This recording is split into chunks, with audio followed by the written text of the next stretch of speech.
ሁሉም እንግዲህ የራሱ ነገር ይመቸዋል። እኔም ደግሞ የሚመቸኝ ነገር አለ፣ በጣም የሚወደው ነገር አለ። የሚመቸኝ ነገር ምንድነው እሱ? ብዙ ሰዎች የራሳቸውን መኪና ምረጡ ብትባሉ ይሄ መኪና ይመቸኛል፣ ይሄ መኪና ይመቸኛል፣ ብዙ መኪና ይመቸኛል ትላላችሁ፣ ስም ትጠራላችሁ፣ ብዙ ስም ታውቃላችሁ፣ ግን መኪና የላችሁ። እኔ ባስ ይመቸኛል። በቃ ምንም አታመጡ። ባስ በጣም ነው የሚመቸኝ። ባስ እወዳለሁ እኔ። እንደሆነም ብዙ ጓደኞቼ ባስን ከመውደድ የተነሳ ሲሟን ራሱ ሃኒ ነው የሚለው። ሃኒ መጣች ይላል። ዳኙ ሃኒ መጣች ነው የሚሉ ጓደኞቼ።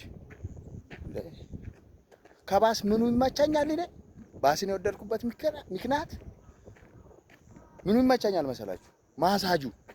ማሳጁን በጣም ነው የሚወደው። ይመቸኛል አልኳችሁ። ይወዳለሁ ባስ